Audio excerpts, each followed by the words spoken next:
as long as the lemon trees grow. Chapter 15. Do you ever stop studying? Shahid asked, and I looked up from the medical terminology textbook I was reading. It was a week before my first-term university exams, and Shahid, Rawan, Layla, and I had decided to visit a cafe downtown after classes. The streets were bustling with people. The tables outside and inside the restaurants were crowded with families enjoying an early dinner of every Syrian dish imaginable. Kibbeh barbecued on coal, lamb chops skewered to perfection, tabbouleh wari inab freshly squeezed oranges picked from the countryside. There were a few passers-by who looked like they were hard on their luck. Tattered clothes and gaunt faces, their hands outstretched, begging. But most people walked by without glancing at them. We were craving sweets and we all ordered 2 dishes each. Every inch of our table was covered in dessert. I ordered a buzza and res balib. The buzza had to be eaten fast as the ice cream was beginning to melt despite the cool breeze. The latter, the sweetest rice pudding with orange blossom water drizzled on top, was the perfect conclusion to a long day at university. High school had always been demanding, but it was the equivalent of learning the alphabet compared to my first year in pharmacy. The difference was astounding, and yet all that separated them was a summer vacation. Seriously, stop studying. Rawan joined in, shaking her spoon at me. Enjoy the weather. The food. I frowned. I can't. I have an exam Monday morning, and if I don't know the difference between an ulna and a humerus, I'm failing. I'll break your ulna and humerus, Shahid muttered. I crossed my arms. Scientific names for body parts are difficult. I will fail. You're so dramatic, drama queen. Layla rolled her eyes. She picked up the chilled lemonade, her diamond ring glittering. You always say that and then end up getting the highest grade. Yeah, everyone stopped believing you by the time we were 12, Rawan said. Then she imitated my voice. Oh my God. The exam was so difficult. I couldn't answer anything. I have no idea if I'm going to pass or not. I bit back a grin. That's so not how It totally is, Shahid said through a mouthful of her halawat al-jubn. And then you pass and get certificates of honor while we sit here contemplating your murder. I closed my textbook and dropped it onto the table rather forcefully, and the glass bowls jumped. I also startled a few people sitting around us. In particular, one boy with messy chestnut brown hair. He looked up, blinking. I blushed at the commotion I'd caused, and our eyes met before I hastily looked away. Those were the greenest eyes I've ever seen in my life. Fine, I said. I'm not studying. I spent the rest of that afternoon trying not to look over at the boy with the greenest eyes, who was busy on his laptop. He was alone, and there was a large plate with 4 servings of naif on the table. I did a double take, amazed that someone would be able to eat all of that and not fall into a sugar coma. I tried commanding my brain not to look, but my traitorous eyes refused to listen, and I caught snapshots of him in the milliseconds my gaze would stray toward him. He looked my age. Maybe a year older. Cute. I wanted to push back the hair falling over his eyes so he could see his laptop screen better. On the 7th glance, he suddenly raised his head and looked directly at me, our eyes locking for the second time. My cheeks burned, and in that moment a lifetime was born. There was a delicate look in his eyes, a curious interest in the way his lips curved upward, and I wake up with a jolt, gulping in air. My hair is plastered to my neck with sweat, and my eyelids feel heavy with leftover tears. I shiver when I get out of bed, the cool morning air freezing my bones. Was that a dream or a memory? I shake my head, unable to find the energy to make out the truth. I don't have the time. I get dressed and don't eat the stale bread Layla passes me, but stuff it in my bag along with the $500. When I get to the hospital, Am's in the same clothes as yesterday, his back hunched as he sits beside his sleeping daughter. The main atrium still nurses the wounded from yesterday's sniper attack. The stench of festering lesions and rusted blood reeks, but I don't gag. Not anymore. I say shortly, avoiding looking at Samar. He turns. There are shadows under his eyes and he's in need of a shave. He looks as if he's aged 10 years, and I ignore the guilt burning behind my eyes. How is she? I croak. He fixes me with a hard look. Better. She can't move her neck yet, but she's going home today. Not enough beds here. I see. She has to hold on for a bit until we can remove the sutures. I know. Did you bring everything? I look around, but I don't spot Dr. Ziad or Keenan, so I take out the wad of bills and quickly pass it to him. His gaze creases with concentration as he counts, and then it turns ugly. What are you playing at here, Salama? He says with a hiss. This is only $500. And where's the gold? Are you tricking me? I straighten my back, digging my hands in my pockets. No. I'll give you the rest when you take us to the boat. He stares at me for a second before barking out a laugh. A few heads turn our way and I clutch my stomach to curb my panic. They look away, each too engrossed in their own worries to care about a laughing man. I keep underestimating you. All right, there's a boat coming in a month. It's a standard route, one taken many times. Through the Mediterranean to Syracuse, where a bus will drive you to Munich. You'll be setting sail near Tartus. I'll drive you there myself. It all sounds simple enough, though it's far from that. Tartus, which overlooks the Mediterranean, was once an hour away from Homs. But that was without the new borders and the military swarming the route like poisonous ants. Now it takes hours. All I know about Syracuse is that it's on Italy's coast and that Munich is a city in Germany. I have no idea how far they are from each other. How will we get to Tartus with all the checkpoints? I ask, hoping my voice doesn't betray the terror behind it. He shrugs. Don't worry about the military. That's where the money comes in. I've never been detained before. A headache, the result of the never-ending stress, originates in the center of my brain, producing a dull throb. This journey feels impossible. Germany and Italy feel impossible. As of now, they're just words I've read in books and heard on the news. I can't even picture them in my mind. I clear my throat. Why does the boat need 4 weeks? Isn't there one sooner? Layla will be in her 8th month. He clicks his tongue. It's returning in a few days, but it'll take some time before it reaches port here. The men will need to make sure everything is working well. Besides, you're not the only one who'll be sailing on it. I'll know more within a week or so. These things take time. Helpless. I feel helpless and shackled to events I can't control. Ones that determine Layla's fate. The hospital's doors slide open and I stand on alert, ready to witness another lifeless body, but it's only Keenan. His eyes are sparkling and he's wearing a different sweater under the worn-out brown jacket. His camera swings at his side. My heart catches at the sight of him. I'll keep my promise to Baba like that, he mumbles, and it seems it's more directed to himself than me. I take a deep breath. I don't know who told you that leaving is the cowardly thing to do, but it's not. Saving yourself from people who want to murder you isn't cowardly. He shakes his head. It all comes down to one truth, Salama. This land is my home. I don't have another one. Leaving is a death in itself. I ball my hands into fist. I've already died. I died the day Baba and Hamza were taken. I died the day Mama was murdered. I die every single day that I can't save a patient, and I died yesterday when I held a little girl's life hostage. Maybe in Germany some piece of me can be revived. The boat costs $1,000 per person, I say. Well, usually it's $2,000, but I can bargain. Can you afford that? Yes, he immediately replies. I nod.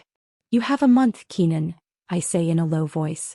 If you don't change your mind, I'll make sure your siblings get to Italy, but know that I'm one girl and the road is dangerous. I can't guarantee anyone's safety. With that, I turn on my heel, catching one last glimpse of his shocked face before I go to the stockroom and fetch M's Panadol strip from my bag. 2 extra seats, I tell him. M frowns. What? I need 2 extra seats. $2,000. He lets out a short laugh. No. That wasn't part of the deal. It is now, I snap. They're children. They won't be taking up much space. He stares at me stonily and I return it. I fold my arms. The gold necklace is worth more now. Probably at least 3 people. You're also getting an extra $2,000. Not to mention the Panadol. I think you're profiting very well from me. His mouth curls into a sneer. Fine. But I swear to God, Salama, if you don't hold up your end of the bargain, I will make you watch the boat leave, while the military drags your sister away. My grip tightens on my lab coat. I don't doubt his threat for a second. And I want to claw at his face for daring to bring Layla into this. That I try to answer in a steady tone. I know. Good. Tell your friend to bring half of the money tomorrow. Only hours later, a bomb filled with shrapnel hits an apartment building and the victims are carted into the hospital in fragments. The floors soon become slick with blood and the fresh metallic smell overtakes the stale air. I work steadily, picking out the pieces of debris wedged between flesh and bone. I bandage and soothe. I close milky white eyes with shaking fingers, and I murmur prayers for the martyrs' souls.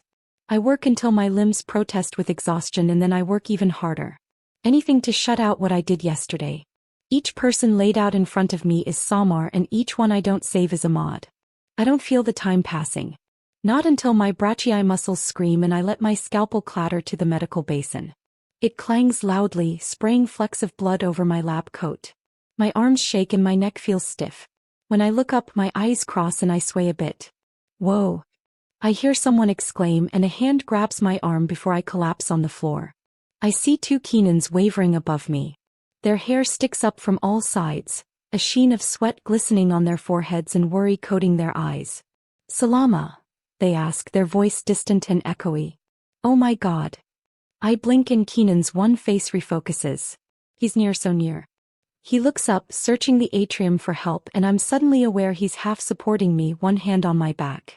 My feet find the ground and it gives me the boost I need to push myself up and away from him.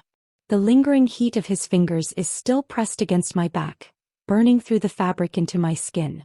I'm sorry. He raises his hands, embarrassed and pink.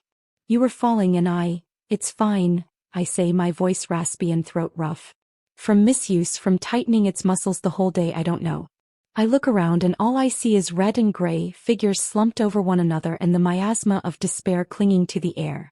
My head feels light from the lack of food and exhaustion and I sway once again. Salama.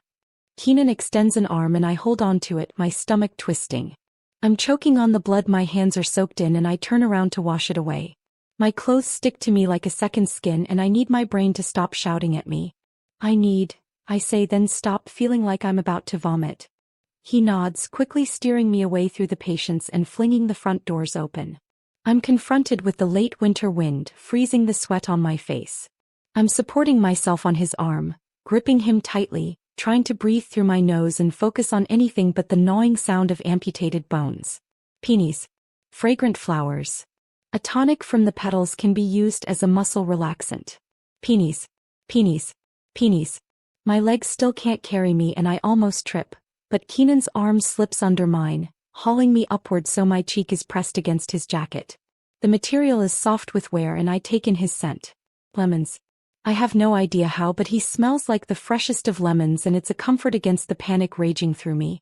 I've never been held close by a boy before, certainly not one I might actually like. Not someone to whom, in a might life, I would be married by now. I glance up at him. He's staring straight ahead. A faint light brown scruff dusts his jaw and cheeks, and I have this sudden urge to touch it. The thought shocks me, stabilizes me. I press a quivering hand against my chest. Oh, it would be so easy to fall in love, I think wistfully. So easy. He glances down. Are you okay? My breath hitches in my throat. I try desperately to gather at anything scientific to explain the act of falling in love. How long does it stay in the body incubating before I begin to show symptoms? Is it chronic or fleeting? Are the circumstances with the war a factor in speeding up the process? Will my heart even care that I'll be parted from him within a month? Salama? He asks again when I haven't said anything in a minute. Wais, I whisper. He studies my features and my synapses fire neurotransmitter after neurotransmitter. He analyzes my expression and some emotion sears through his eyes. I catch it before it disappears and fold it into my heart to replay later when I'm alone. He sets me down on the cracked steps of the hospital's gates overlooking the main road. There are a few scattered twigs on the cracked pavement. We're far away from the front doors so we can't hear the voices of those inside. He sits beside me, leaving a few inches between us, and rubs his hands together as if trying to get rid of the cold. His fingers are long, delicate. Like an artist's fingers. I stare at them and imagine that might life. We'd be sitting right here, huddled in thick scarves and coats. He'd lace his fingers through mine and I'd marvel at how much bigger his hand is. He'd kiss my knuckles and I'd feel like I was floating on a cloud. I'm sorry, he says again, biting his lower lip. I know I shouldn't have touched you. We're not promised to each other and he messes his hair, looking guilty, and drags a hand down his face. I don't want you to think I'm taking advantage or anything. Salama, I'm not, Stop talking, I say, and he falls silent, cheeks still red with remorse. I'm not upset. My teeth chatter and I pull the edges of my sweater's sleeves over my frozen hands and hug my lab coat firmly to me. May I give you my jacket? He asks and I stare at him. He seems shocked by his question, but he's determined. I nod. He shakes it off and looks slimmer without it. Starved. He drapes it over my shoulders and I sink into the body heat still clinging to its insides. Lemons. It puts a damper on the regret, quieting the screams of those I couldn't save, and blurs the image of Samar bleeding on the hospital bed. I pull the lapels of his jacket even closer, focusing on my breathing until the nausea subsides. Salama, he says, and my gaze settles on him. His camera is in his hands and he's fiddling with the buttons and flaps before catching my eye, looking as if he can read my mind. But I know my emotions are displayed on my face for all to see. Tell me something good. Why? He gives me a half smile. Why not? He wants to busy my mind with something other than the hospital. This won't end well for my heart, but at this moment I don't care.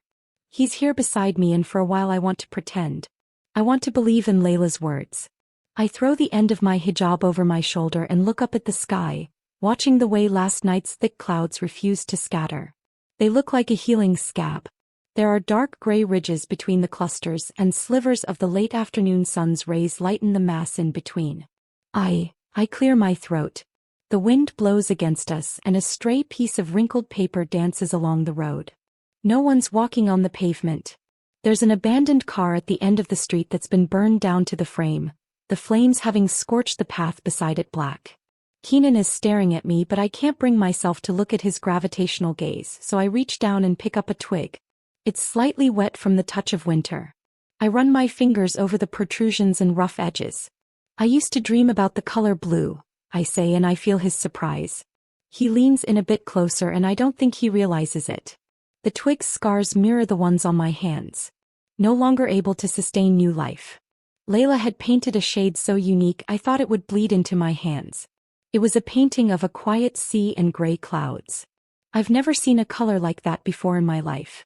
And the more I looked at it, the more I wanted to see the real thing. I chew my tongue, focusing on the twig. Back then, Syria felt too small for me. Homs felt too small. And I wanted to see the world and write about the blue in each country because I'm sure they're special and different in their own way. That not one shade looks like another. I wanted to see Layla's painting in real life. I shudder in a breath, reopening coffins of dreams I long sealed shut. I give a small laugh, realizing the something good doesn't come for free, Keenan. Now it's tainted with sadness. There's no blue here, not one that inspires anyway. Just the one that decays the victim's skin from frostbite and hypothermia. All the colors are muted and dull and there's no life in them. I grip the twig tightly and turn to him. He's smiling. It's gentle and it makes my heart ache. That's still a beautiful dream, Salama, he says. One that can happen. I don't mean to, but I snort. Where? In Germany?